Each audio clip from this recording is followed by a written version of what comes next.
Bismillahirrahmanirrahim. Assalamualaikum warahmatullahi wabarakatuh.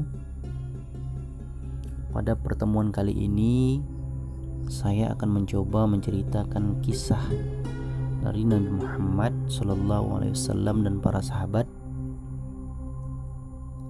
Pada suatu hari seorang sahabat bertandang ke rumah Rasulullah SAW. Kemudian sang sahabat menyerahkan bingkisan hadiah sebagai seorang tamu.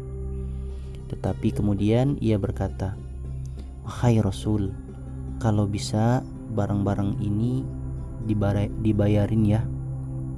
Bukannya barang ini hadiah untukku?" Rasulullah menjawab.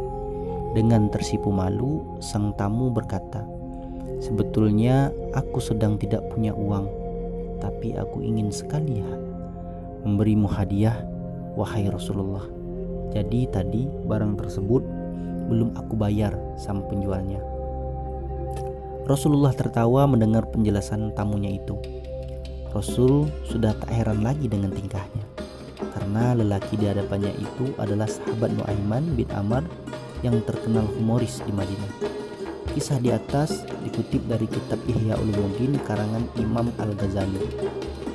Mari kita awali hari ini dengan kisah-kisah jenaka yang terjadi pada masa Rasulullah. Sahabat maupun para tabi'in sambil tersenyum agar semakin optimis menyambut hari. Kisah berikutnya terjadi pada masa Khalifah Ali bin Abi Thalib. Saat seorang laki-laki salat dengan gerakan terburu-buru, melihat hal tersebut sang khalifah yang sedang memegang tongkat menghampiri. "Salat macam apa itu? Ulangi sekali lagi." Si laki-laki segera sholat kembali, kali ini dengan gerakan yang lebih tenang. Khalifah Ali masih menunggunya hingga ia selesai salat. "Nah, begitu kan bagus. Menurutmu mana yang lebih baik, salat yang pertama tadi atau salat yang kedua ini?"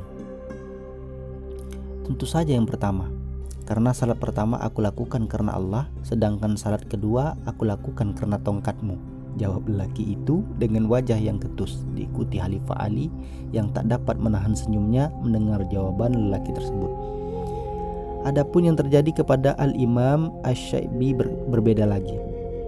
Ulama dari kalangan tabi'in ini suatu hari kedatangan seseorang yang banyak bertanya, "Wahai Tuan, apakah iblis itu punya istri?" "Benar. Kalau begitu apa dalilnya?" Surah Al-Kahfi ayat 50. Yang artinya, "Patutkah kalian mengambil iblis dan keturunannya sebagai pemimpin? Kalau begitu, siapa nama istrinya? Maaf, aku tidak hadir saat acara pernikahannya." Sang ulama menjawab dengan kalem pertanyaan tersebut. Tentu saja orang yang di depannya tertawa mendengarnya. Ia menyadari bahwa dirinya terlalu banyak bertanya.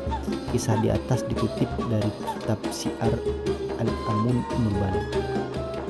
Itulah kisah-kisah jenaka yang terdapat pada zaman Nabi maupun pada zaman khalifah ataupun zaman tabi'in.